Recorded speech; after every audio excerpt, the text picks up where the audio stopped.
एक बार फिर बात यहां आकर फंस गई है या उस पर वार और सियासी वार हो रहे हैं जहां से बात जुबान की होती है।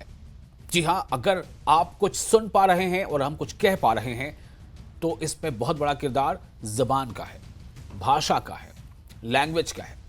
लेकिन जम्मू कश्मीर में सियासत इन दिनों इसी लैंग्वेज और भाषा और जुबान के इर्द गिर्द घूम रही है। यानी एक जुबान को लेकर कोशिश यह है कि एक जबान है जो इम्तिहान में वो होना चाहिए, वो लाजमी है। दूसरी तरफ सवाल ये उठ रहे हैं कि आखिर ये लाजमी क्यों है, क्योंकि जो लोग इस जबान को नहीं जानते क्या उसे इसका नुकसान नहीं पहुंचेगा। तो ये जबान कौन सी है? उर्दू।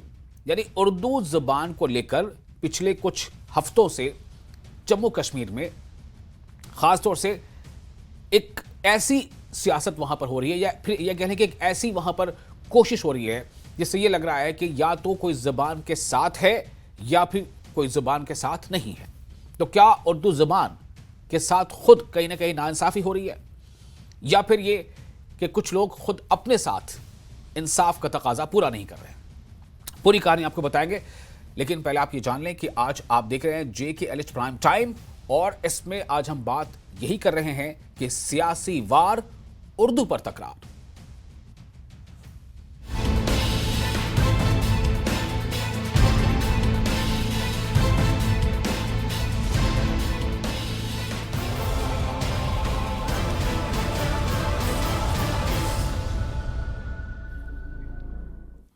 तो दरअसल वहां नायब तहसीलदार एक ओहदा है, तो नायब तहसीलदार के ओहदे के इम्तिहान के लिए उर्दू जुबान को लाजमी करार दिया गया है, और इसी के खिलाफ कुछ गोशे से आवाज उठ रही है। क्योंकि जाहिर है कि जिसे लगता है कि इस शर्त पे मैं पूरा उतरता हूं तो उसे कोई इस पे एतराज नहीं होगा, लेकिन जिन्हें लगता है कि इस शर्त पर मैं पूरा नहीं उतरता हूं तो उससे परेशानी होगी। तो सवाल अब यह है कि एक ऐसा देश, जिस देश में हम कहते आए हैं कि यूनिटी इन डाइवर्सिटी, हम ये कहते हैं कि हिंदुस्तान एक देश ही नहीं है बल्कि पूरी दुनिया का एक नमूना है, जहां पर कई तरह की भाषाएं, कई तरह की तहजीब, कई तरह की सकाफत, कई तरह की बोलचाल, पहरावे, खान पान, हर तरह की चीज़ें देखी जाती हैं। ऐसे में किसी एक ज़बान के साथ खड़े हो जाना या फिर किसी ज़बान के खिलाफ खड़े हो जाना, ये आखिर क्या वजह है? किन हालात ने इस मोड़ तक पहुंचा दिया है? तो नायब तहसीलदार के लिए जो इम्तिहान होंगे इसमें उर्दू लाजिम पेपर है। बहुत सारे ऐसे अलग रहते हैं इम्तिहानों में, कुछ ना कुछ चीज़ें कंपलसरी होती हैं जिसे अनिवार्य तौर पर हम पूरा करते हैं। हमने स्कूलों में पढ़ाई की है, आपने भी पढ़ाई की होगी, हो सकता है आपको याद हो कि स्कूलों में कुछ ऐसे भी सब्जेक्ट्स कंपलसरी या अनिवार्य हुआ करते थे जिससे सीधा सीधा शायद कुछ लोगों का उतना ज़्यादा उसमें इंटरेस्ट नहीं होता था, लेकिन चूंकि कंपलसरी होता था तो उसे पास करना जरूरी होता था कि कम से कम इतने नंबर ले आओ कि पास हो जाओ, वरना ये जो है पूरे बेड़े को अटका देगा। बहरहाल इसे बातचीत करेंगे और जानेंगे कि दरअसल पूरा मामला है क्या, किसे इससे तकलीफ है, किसे इससे तकलीफ नहीं है, किसे इसके साथ दोस्ती है, किसे इसके साथ द्वेष है, ये जानना चाहेंगे। हमारे साथ खास मेहमान जुड़ रहे हैं डॉक्टर अभिजीत जसरोटिया, जो स्पोक्स पर्सन है बीजेपी के, और इफ्रा जान भी हमारे साथ जुड़ेंगी, spokesperson national conference. Sheikh Nasir भी हमारे साथ होंगे, एडिशनल जनरल सेक्रेटरी JKPDP, और विंकल शर्मा यूथ एक्टिविस्ट। तो एक बात आपको ये भी बता दें कि चीफ मिनिस्टर जो है उमर अब्दुल्ला, उनसे अभी एक दो रोज कबल ही बीजेपी का एक वफ्द जो है उनसे मिलने गया था, और उस वफ्द ने भी कई मांगों के साथ साथ इस मांग को भी रखा या इस पर ऐतराज जताया कि नायब तहसीलदार के इम्तिहान में उर्दू को अनिवार्य क्यों किया गया। तो मैं पहले विंकल आपके पास आना चाहता हूं, क्योंकि यह मामला कहीं ना कहीं समाज से शुरू होकर के सियासत की सीढ़ियों पर चढ़ता है। तो मैं जानना चाहता हूं, आप जो एक यूथ एक्टिविस्ट है, सोशल एक्टिविस्ट है, ये बताएं हमें कि ये उर्दू को लेके ये विवाद, ये तनाज़ा आखिर क्या है? जी बहुत बहुत धन्यवाद मुझे मौका दिया आपने बात रखने का। जी बिल्कुल। उर्दू को लेके ना जाने क्यों एक बेपनाह मोहब्बत जो है वो दिखा रही है सरकार। हालांकि बदलाव है, नया जम्मू कश्मीर है, बदलाव हो रहा है, बदलाव को अपनाने की कोशिश जो है वो होनी चाहिए थी, लेकिन नहीं। अब भी उसी पुरानी अपनी जो एक आदत उसके साथ मजबूर हैं कि उसको आदत को छोड़ना नहीं है। ना जाने क्यों इतना प्यार। हालांकि कोई ये नहीं कह रहा कि उर्दू को हमें यहां से खत्म कर देना चाहिए, ऐसा कुछ नहीं। लेकिन जब आपके पास जो आपके रेवेन्यू रिकॉर्ड्स हैं वो मतलब उसको ट्रांसलेट कर दिया गया है, फिर भी आप दूसरी भाषा जो एक इंग्लिश है या बाकी भाषाओं को आप बराबर का हक क्यों नहीं देना चाहते? और सरकार को ना जाने क्यों अधिकारी जो लोग बैठे उनको इस चीज का संज्ञान लेना चाहिए था बहुत देर पहले, जब ये बदलाव चल रहा था, जब नई भाषाएं जोड़ी गई, जो स्टेट लैंग्वेजेस नई ऐड करी गई, तो उसी समय ये देखना चाहिए था कि भाई हमें बाकी जो लैंग्वेज बैरियर है कहीं ना कहीं उसको खत्म करना। आज एक जो केएस अफसर है वो बिना उर्दू लैंग्वेज, उर्दू नोइंग नहीं होता है, उसके बाद वो जब वो जाता है सर्विस में तो वो सीखता है, जो तहसीलदार बनते हैं वो सीखते हैं। लेकिन नायब तहसीलदार के लिए आप एक एग्जाम रख रहे हैं, और उसको भी अधिकारियों ने क्या किया है कि आप पहले ही एग्जाम जो है वो क्वालिफाइंग नेचर करके, लेकिन शुरू में ही आप कहीं ना कहीं उसको क्वालिफाई नहीं करते तो आप नायब तहसीलदार नहीं बन सकते। तो ये ज्यादती है उन लोगों के साथ जिनका मदर टंग या जिन्होंने उर्दू नहीं पढ़ा। ठीक है, जिन्होंने उर्दू नहीं पढ़ी उनके साथ कहने का ये ज्यादती है। और अपनी चर्चा को आगे बढ़ाते हुए अब हम रुख करेंगे, अपने साथ कुछ और मेहमान हैं उनके पास भी जाएंगे, और साथ ही साथ ये भी बता दें कि ये जुबान को लेके ये जो थोड़ी कशाकश है या जो ये रसाकशी है, ये किसी एक का यूटी या किसी एक रियासत तक महदूद नहीं है। अभी आप देखें हाल ही में महाराष्ट्र में क्या हुआ, किस तरह से वह 3 लैंग्वेज फार्मूला को लेकर के बात उठी, फिर वहाँ पर किस तरह से उसके खिलाफ आवाज़ें उठी। आप देखें तमिलनाडु में किस तरह से ज़बान को लेकर ये बातें अक्सर होती रही हैं, कर्नाटका में किस तरह से ज़बान को लेकर ये चीज़ें होती रही हैं। और जिस ज़बान की जिस रियासत की हम बात करेंगे, वहाँ रियासत में जो लोग वहाँ मेजॉरिटी में है उनका कहना होता है कि इससे हमारी पहचान जुड़ी है। बहरहाल बहुत सारे मामले हैं जिसका मेरा सिर्फ ये कहने का मतलब है कि ये ज़बान को लेकर के जो संघर्ष है या जो तनाज़ा है, ये किसी एक खित्ते की बात नहीं है। अब इसको और थोड़ा ज़्यादा समझने के लिए हम रुख करेंगे, हमारे साथ शेख नासिर जुड़ चुके हैं, एडिशनल जनरल सेक्रेटरी हैं जेके पीडीपी के। नासिर साहब, मैं आपके पास आना चाहता हूं, बहुत शॉर्ट में ज़रा पहले इसको बता दें कि दरअसल ये पूरा ये कंट्रोवर्सी जिसको हम एक वर्ड दे रहे हैं, ये है क्या दरअसल? कंट्रोवर्सी तो हर एक को मालूम है कि क्या है, लेकिन अपनी बात रखने से पहले मैं इकबाल अशर के कुछ शेर पढ़ना चाहूंगा। उन्होंने बहुत खूब लिखा है कि क्यों मुझको बनाते हो तासुब का निशाना, जी मैंने तो कभी खुद को मुसलमान नहीं माना, जी मैंने तो कभी खुद को मुसलमान नहीं माना, जी जी क्यों आज मैं हूं अपने मुल्क में अकेली। देखिए, उर्दू के लिहाज से उन्होंने लिखा है कि मैं उर्दू है मेरा नाम, मैं खुसरू की पहेली, मैं मीर की हमराज हूँ गालिब की सहेली। उर्दू हमारी अपनी भाषा, अपनी लैंग्वेज है। उर्दू हमारी अपनी जबान है, हिंदुस्तान की जबान है। और ये आज नहीं, हमारी तारीख इस बात की गवाह है कि ये जबान हिंदुस्तान की शुरुआत से जबान रही है। उर्दू ने हमें बहुत कुछ दिया, हमारा तमद्दुन, हमारी सकाफत सब उर्दू से जुड़ा है। ये उर्दू को टारगेट क्यों किया जा रहा है, ये हर कोई समझ रहा है। अगर जुबान तक की बात होती तो शायद इतने बड़े सवाल, इतनी बड़ी कंट्रोवर्सी नहीं उठती। उर्दू को एक मखसूस फिरके के साथ जोड़ने की कोशिश की जा रही। उर्दू किसी तबके की, किसी फिरके की जुबान नहीं है, हर हिंदुस्तानी की जुबान है। हमें सबसे पहले इस बात को समझना चाहिए। हमारी तारीख इस बात की गवाह है कि उर्दू हमारी जुबान है। और जहां तक जम्मू कश्मीर की बात है, जम्मू कश्मीर की सरकारी जबान उर्दू थी और आज भी सरकारी जबान उर्दू है। हमारा रेवेन्यू रिकॉर्ड, हमारे पुलिस थानों का रिकॉर्ड सब उर्दू में है। तो मुझे नहीं लगता कि इसको कंट्रोवर्सी बनाने की जरूरत है, उसको इतना बड़ा मुद्दा बनाने की जरूरत है। इसको जुबान ठीक है, मैं फिर आता हूं आपके पास। डॉक्टर अभिजीत जसरोटिया हमारे साथ मौजूद है, spokesperson BJP. Doctor Abhijit, आपके पास आ रहा हूं। आपकी जुबान से तो अक्सर मैं अशार सुनता हूं, मैं बड़ा फैन हो गया हूं आपके अशार का। आज जो हम बात कर रहे हैं वो उर्दू जुबान को लेकर के है। जी देखिए, बहुत बहुत धन्यवाद आपका साहब, और मेरे को पैनलिस्ट को भी मेरा नमस्कार। देखें, जहाँ तक उर्दू जुबान की बात है, पूरी इज्जत और उर्दू जुबान की बड़ी अच्छी है। सभी जुबानें जितनी भी हैं, और हमारे को लगता है जो माध्यम है एक इंसान का दूसरे इंसान के साथ बात करने का, वो जो भी माध्यम हो वो सभी के लिए रिस्पेक्टफुल होना चाहिए। हम जिससे भी किसी को भी एक दूसरे से कनेक्ट कर सके, उसी जुबान कहा जाता है। मुझे ये लगता है कि आप थोड़ा सा इसको प्रैक्टिकलिटी में अगर आप देखते हैं तो कितना इसका, क्यों उसकी कंट्रोवर्सी उठानी और क्यों नहीं करनी है, ये थोड़ा सा इसके पीछे मुझे कुछ और ही नजर आता है। सबसे पहली बात ये आती है, ये जो खासकर नेशनल कॉन्फ्रेंस की मैं बात करूँ, एक ऐसी पॉलिटिकल पार्टी जिसने 60 साल में पहली बार जहमत की मैनिफेस्टो बनाने की। अब मैनिफेस्टो बनाते समय उनको ये तो लगा कि मैनिफेस्टो बना लेते हैं, उसके बाद हमें कौन सा इसको पूरा करना है। लेकिन जमाना बदल गया है, जब आप जो लिखोगे लोग तो आपसे डिमांड करेंगे इससे पूरा करें। तो 200 यूनिट फ्री बिजली की बात की थी, वो तो हुई नहीं इनसे। अब बाकी चीजों की बात की, वो भी नहीं हुई। अब 1 लाख नौकरियों की बात की, तो वो भी इनसे पूरी नहीं हो रही है। तब उन्होंने सोचा कि इसके अंदर हम कंट्रोवर्सी का डालें ताकि इसी में कुछ टाइम निकल जाए और हमें बाकी की एडवर्टाइजमेंट ना निकालना पड़े, बाकी लोगों को नौकरी ना देना पड़े। इसलिए बिना बात के एक चीज का इन्होंने एक नया बखेड़ा खड़ा कर दिया और लोगों को आपस में भिड़ाने के लिए, क्योंकि इसकी सियासत के ऊपर 50-60 साल में जम्मू कश्मीर के लोगों को बेवकूफ बनाया। तो अब फिर से जो 75 पोस्टें निकाली हैं उसके अंदर कंट्रोवर्सी डालनी थी। थोड़ा प्रैक्टिकलिटी में अगर आप देखते हैं 2011 के सेंसस उठा के देख लीजिए, आई थिंक हार्डली कुछ % के लोग थे जिन्होंने डिक्लेयर किया कि दैट वी नो उर्दू। अब उर्दू के अंदर भी यही जानते हैं, किसी एक पर्टिकुलर धर्म के साथ इसे जोड़कर ना देखें। अगर आप जिस धर्म के साथ जोड़ के देखें उनमें भी देखिएगा कितने लोगों को उर्दू आती है, और उर्दू आने के बाद कितने ही लोग हैं जो उसे लिख पाते हैं। अब वो जो बच्चे हैं, खासकर जो कहीं किसी इंग्लिश मीडियम में पढ़े हैं, कहीं और पढ़े हुए हैं, जो पूरी तरह से नायब तहसीलदार के इस एग्जाम को देना चाहते हैं, उनके साथ आप नाइंसाफी क्यों करोगे? मैं मजहब और बाकी चीजों को साइड पे छोड़ता हूं, उनके साथ आप ऐसी नाइंसाफी क्यों रहे?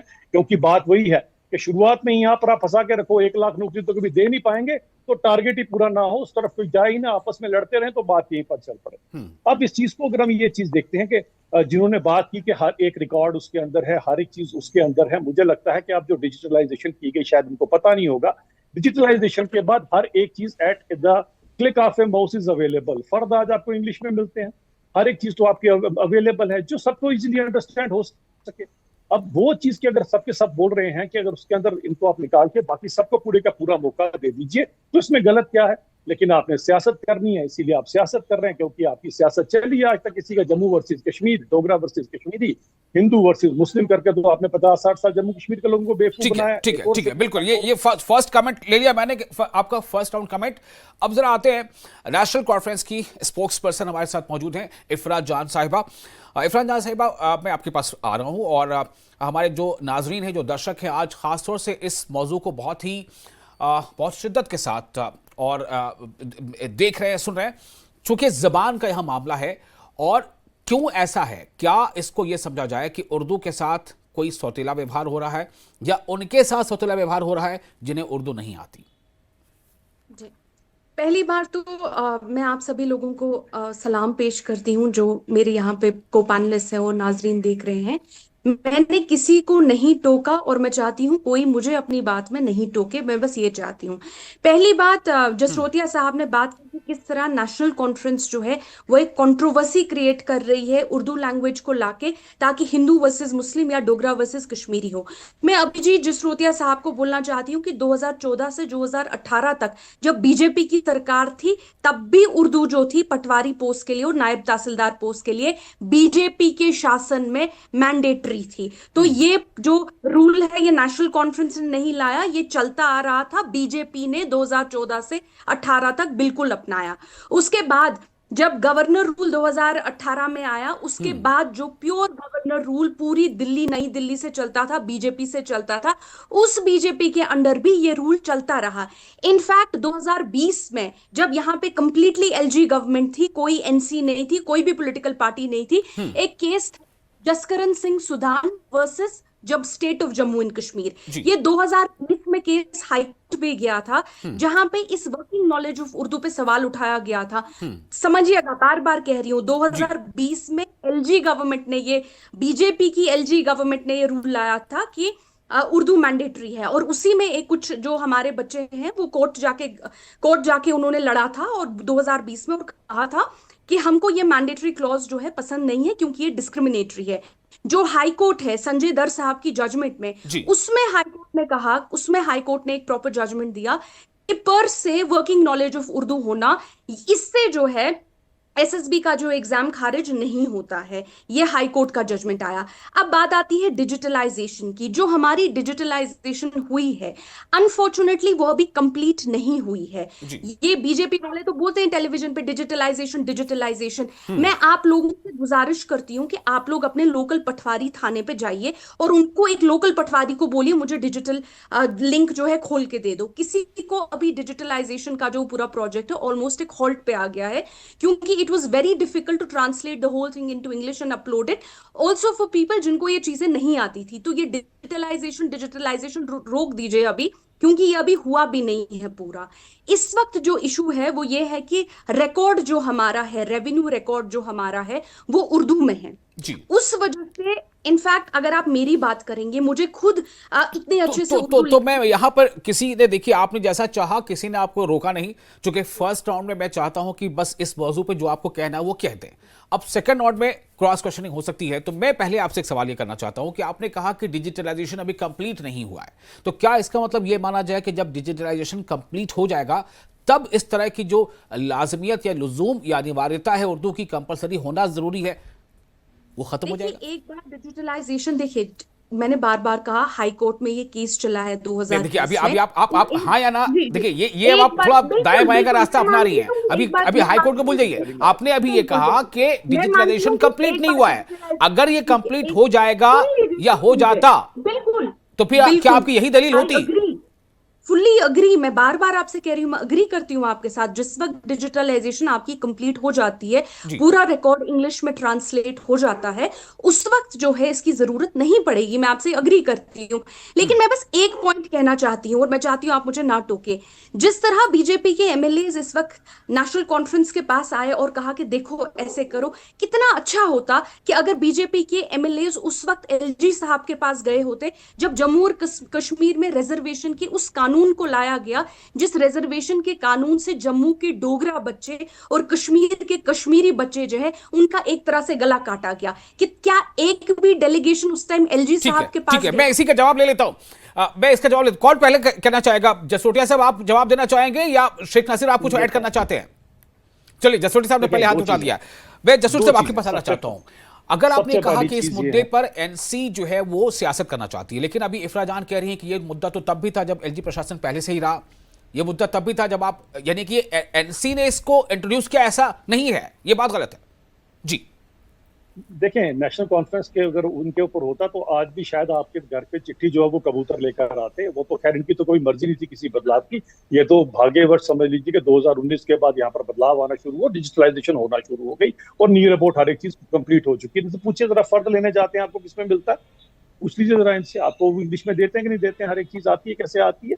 अब ये चीजें अपनी इसको कैरी करेंगे, इन सब बातों को करेंगे। हमारा तो मानना है सबका साथ सबका विकास, पर्टिकुलरली आप किसी चीज को नहीं करोगे, और कहीं पर अगर इतना मैंडेटरी है, जो एग्जाम क्वालिफाई करके आएगा उसको अगर 2-4 लफ्ज सीखने भी है तो उसमें गलती भी किसी की चीज की है। लेकिन ऐसी बात कर कर आप नियर अबाउट 80% बच्चों का हक हकूक उनसे छीन लोगे, जम्मू कश्मीर के बिना किसी मजहब की इन चीजों को लाते हो 80% या 90%। इसमें बात मजहब की कहां से आ जाती है जसरोटिया साहब? ये मैं नहीं समझ पा रहा हूं, मजहब का मामला कहां आ जाता है? कह रहा हूं ये तो हमेशा इसी चीज से जोड़ते हैं। प्रेमचंद की उर्दू में प्रेमचंद कृष्णचंद्र, बिल्कुल, मैं फिराक गोरखपुरी, इसमें मजहब कहां आता है उर्दू में?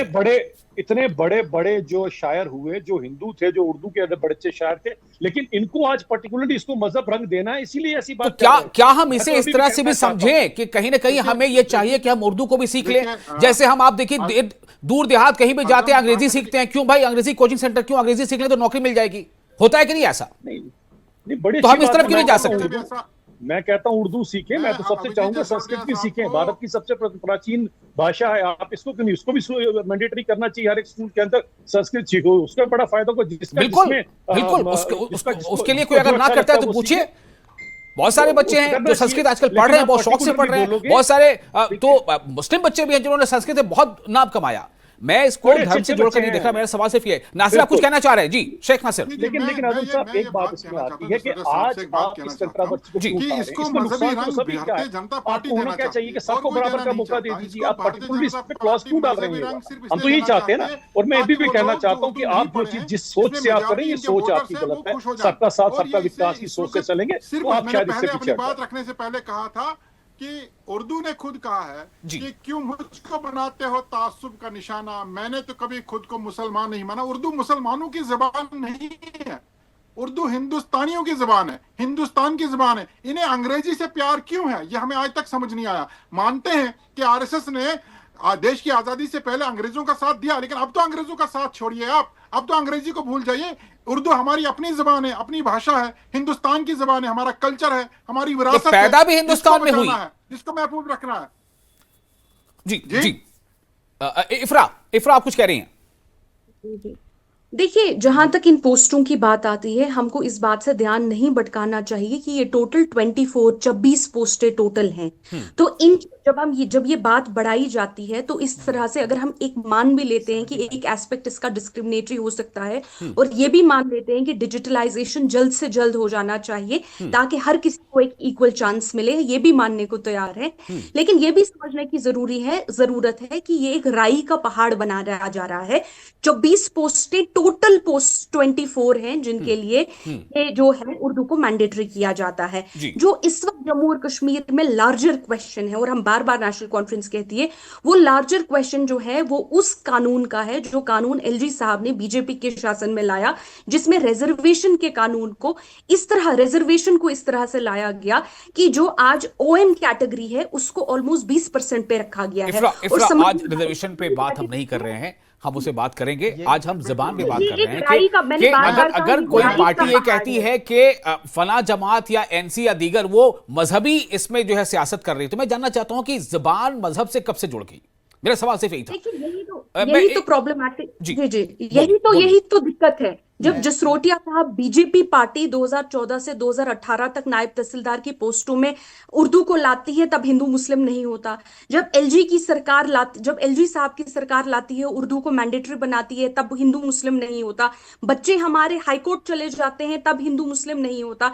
नेशनल कॉन्फ्रेंस वही रूल कंटिन्यू करती है जो कब से चलता आया है, क्योंकि रिकॉर्ड भी फुली डिजिटलाइज नहीं हुआ है। हिंदू मुस्लिम शुरू हो जाता है। मैंडेटरी नहीं था, उर्दू रूल में सिर्फ इतना था कि उर्दू नोइंग। और मैं एक बात रखना चाहता हूं। अच्छा, एक मिनट नासिर साहब, आप बात रखेंगे कि पहले मुझे लगता है काफी देर से जसरोटिया साहब को जवाब देने का मौका नहीं मिल पाया है, उनके पास जाता हूं। मैं आपके पास आ रहा हूं विंकल, थोड़ा वेट कीजिए। जसरोटिया साहब जी। नहीं, इसमें जो हमारा पक्ष है उस पक्ष को रखने के लिए मैं आपसे 2 मिनट लूंगा। मैं आऊंगा आपके पास। विंकल प्लीज होल्ड ऑन। जसरोटिया साहब, अभी इफ्रा जान जी ने कहा कि आपके सारे के सारे विधायक आके एनसी के मुख्यमंत्री से मिले। एनसी का मुख्यमंत्री हम सबका है, और हमारा लगता है कि यही अगर डेमोक्रेसी की खूबसूरती है। नहीं, आपने अभी कहा ना, आपकी यू चेक योर वर्ड्स, जो आपने बोला तो नहीं मिले रिजर्वेशन के कानून के मुख्यमंत्री सबका है, और इसीलिए हम मिलकर हमें लगता है जमहूरियत का यही मतलब है। जिस भारत देश के संविधान को आपने कसम खाकर जिससे आप एमएलए बने, जिस भारत देश के संविधान की कसम खाकर आप मुख्यमंत्री बने हैं, तो मुझे लगता है कि आप यही बात करना चाहिए। हिंदुस्तान के अंदर जिस तरह से हम आपके पास गए हैं, आपको इस चीज को सुनना चाहिए। आप क्यों पर्टिकुलरली इसके ऊपर भी सियासत करना चाहते हैं? और ये सब करने से इफ्रा जी कुछ नहीं होगा। 1 लाख नौकरियां दीजिए, लोग 1 लाख नौकरियां पूछ रहे हैं। तो कब तक झूठ बोलेंगे जम्मू और कश्मीर के लोगों को? कब तक आपकी सरकार झूठ बोलती रहेगी? झूठ पे कितनी टांगे रखेंगे आप लोग? पीछे आप लोगों ने जम्मू और कश्मीर को यूनियन टेरिटरी बना दिया, और आप लोगों को जम्मू आज अब लोग आपसे पूछना शुरू हुए तो आप इसके ऊपर आके आगे यूनियन और आपकी टेरिटरी बनाने वालों को जब डिजिटलाइजेशन हो चुकी है रिकॉर्ड की, क्यों लोगों को गुमराह कर रहे हैं? डिजिटलाइजेशन हो चुकी है रिकॉर्ड की, फिर आप क्यों गुमराह कर रहे हैं लोगों को? अगर लोगों को हर एक चीज के लिए है, मैं तो कहता हूँ हर एक चीज की यहाँ पर तो भी लैंड रिकॉर्ड की, हर एक इंसान की लैंड रिकॉर्ड बनेगी कल तक को, ताकि किसी के नाम के ऊपर, उर्दू के नाम के ऊपर आप किसी को बेवकूफ न बना सके। ये सब चीज तो हो रही है, डिजिटलाइजेशन की जा रही है, लेकिन आपको डिजिटलाइजेशन से भी एतराज है क्योंकि आपको नौकरी देने की मर्जी नहीं है लोगों को। इससे पहले भी आपने ये काम किया था जब पिछली एडवर्टाइजमेंट निकाली। ठीक है, दोनों की बात हमारे दर्शक सुन रहे हैं, लेकिन दोनों एक साथ बोलते रहेंगे तो मुझे लगता है कि आवाज दोनों के साफ नहीं जा पाएगी, किसी को फायदा किसी को नुकसान ज्यादा हो जाएगा। शेख नासिर, आप कुछ कहना चाहते हैं? जल्दी से शेख नासिर बोलिए। मैं एक छोटी सी एक मिसाल देना चाहता हूं कि आज उर्दू के साथ भेदभाव सिर्फ इसलिए हो रहा है क्योंकि उर्दू को एक धर्म, एक जाति के साथ जोड़ा जा रहा है, जो कि गलत है। जबान का कोई धर्म नहीं होता, ये बार बार हम बात कहते हैं। उर्दू हिंदुस्तानियों की जबान है। यहां जब हम मेडिकल स्टूडेंट्स जो हैं जिन्होंने 12वीं जमात में मेडिकल साइंसेस सब्जेक्ट रखा होता है, वो एमबीबीएस एंट्रेंस देते हैं।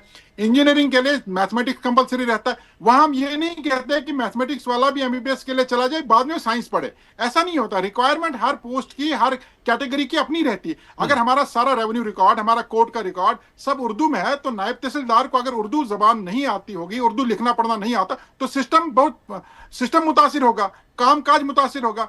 नायब तहसीलदार अपने सबॉर्डिनेट स्टाफ पर निर्भर करेगा। लिहाजा मेरा ये मानना है किसी भी पोस्ट के लिए जब क्राइटेरिया फिक्स होता है, चाहे आप डॉक्टर बनाते हैं तो आपको मेडिकल साइंस का स्टूडेंट वहां लेना है, इंजीनियरिंग के लिए आपको नॉन मेडिकल स्टूडेंट वहां लेना है, आप जज बनाते हैं तो आपको लॉ ग्रेजुएट चाहिए। आप ऐसा तो नहीं करते कि आर्ट्स के वाले को हम लॉ जज बना देते हैं, बाद में कानून पढ़ता रहे।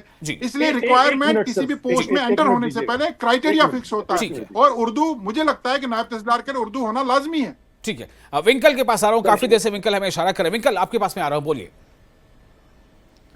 मैं किसी के बीच में नहीं बोला। मुझे अभी मैं उम्मीद करता हूं मुझे प्रॉपर जो पूरा टाइम है वो मिलेगा। अभी पीडीपी के साथी मेरे कह रहे थे कि जो क्राइटेरिया है वो एक जो एग्जाम के लिए, नौकरी के लिए जो क्राइटेरिया फिक्स हो गया उसी के हिसाब से रिक्रूटमेंट होनी चाहिए। उर्दू जो है एक लैंग्वेज है, साइंटिफिक टेम्परामेंट बनाने के लिए नहीं है। और दूसरा, वहां जो नायब तहसीलदार का काम है रेवेन्यू मसले डील करना है, ना कि डॉक्यूमेंट्स को ट्रांसलेट करना है। ये आप इतना सा आपको समझना चाहिए। हम उर्दू से भेदभाव करने की बात नहीं कर रहे।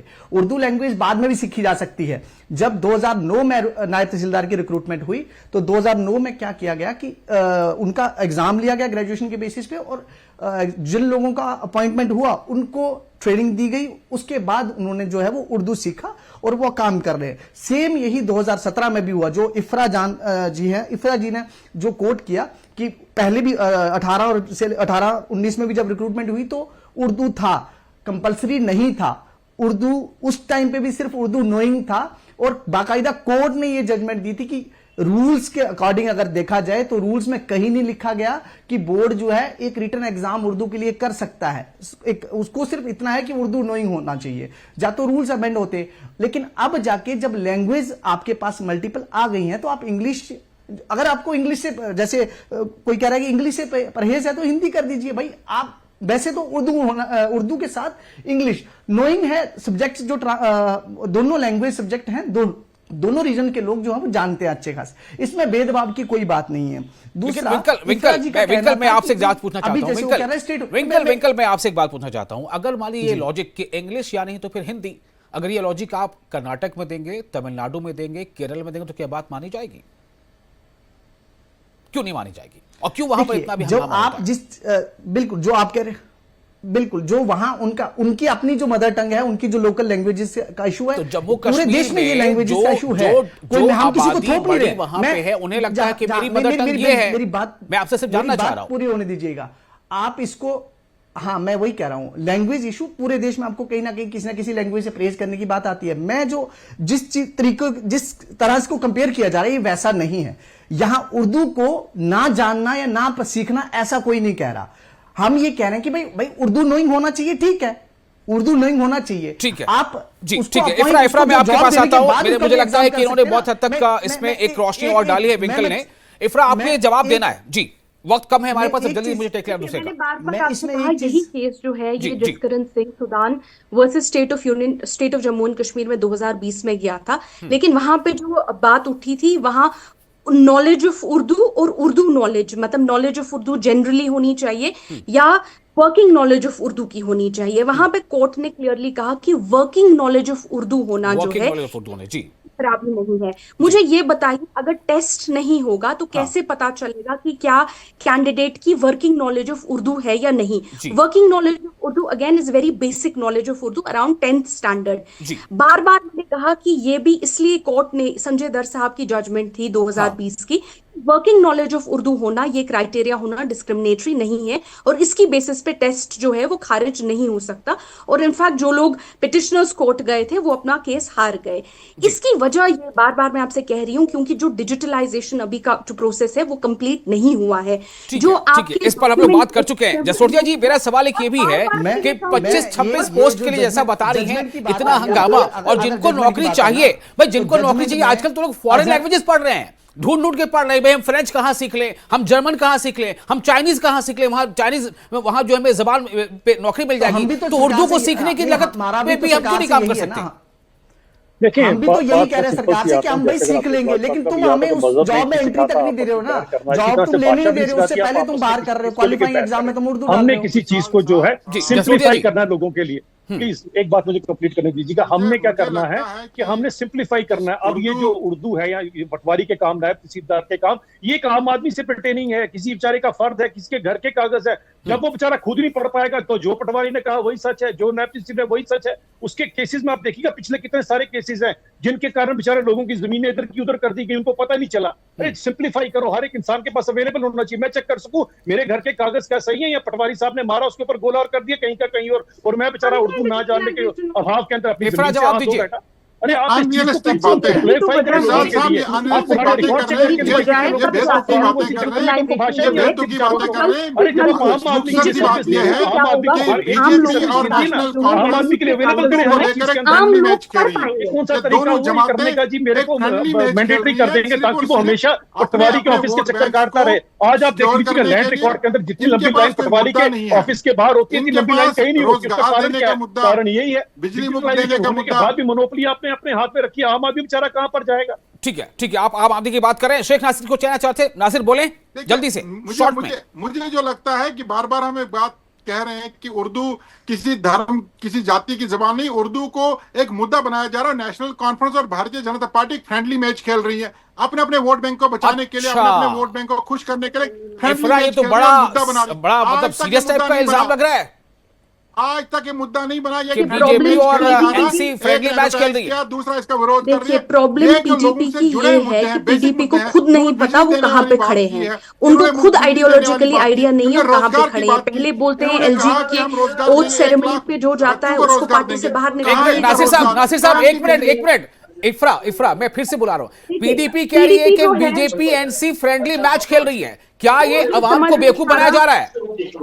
देखिए मुझे समझ नहीं आ रहा। एक तरह से हम लोगों को एक तरह से जसरोटिया जी जैसे लोग और विंकल शर्मा जैसे लोग नेशनल कॉन्फ्रेंस को जिम्मेदार ठहरा रहे हैं कि आप लोग जो हैं एक रीजन के लोगों को सपोर्ट करते हैं। वहां से शेख नासिर वाल जो हैं वो कहते हैं नहीं आप दूसरे रीजन को सपोर्ट करते हैं। अगर आप देखेंगे अब बीजेपी का स्पोक्स पर्सन और हमारे पीडीपी रीजन के का अंदर भी स्पोक्स उतने ही लोग पर्सन रहते हैं। दोनों हर मिल एक के को नेशनल मुद्दा कॉन्फ्रेंस से लड़ रहे हैं। तो मैच कौन खेल रहा है एक दूसरे को टारगेट नहीं करते, दोनों मिल के टारगेट नेशनल कॉन्फ्रेंस को करते हैं। तो हमें साफ साफ तौर पे पता है कि कौन किसके साथ बैठ के मैच कर रहा है। मैच की बात जम्मू और देखते हैं। कश्मीर की जो जमहूरी मेरा नाम इलेक्टेड लिया, मैं गवर्नमेंट इनको जवाब देना चाहूंगा। मुझे लगता है कि हमारे पास वक्त नहीं रीजन बच रहा है और और आप तमाम मेहमानों का मुझे शुक्रिया अदा करना होगा। और साथ ही ये कि ज़बान तो रोशनी है, हवा है, पानी की तरह है, जो चाहे उससे फ़ायदा उठा ले। ये सियासत है और इसकी कुछ अपनी मजबूरियां हैं, लेकिन हमें लगता है कि ज़बान को किसी ख़ास पहचान के शिकंजे में कसना शायद ये बेहतर नहीं होगा। बहुत शुक्रिया आप तमाम लोगों का, और आप दर्शकों का भी, आप नाज़रीन का भी। आप बने रहे न्यूज़ 18 JKL के साथ। हमें दें इजाज़त।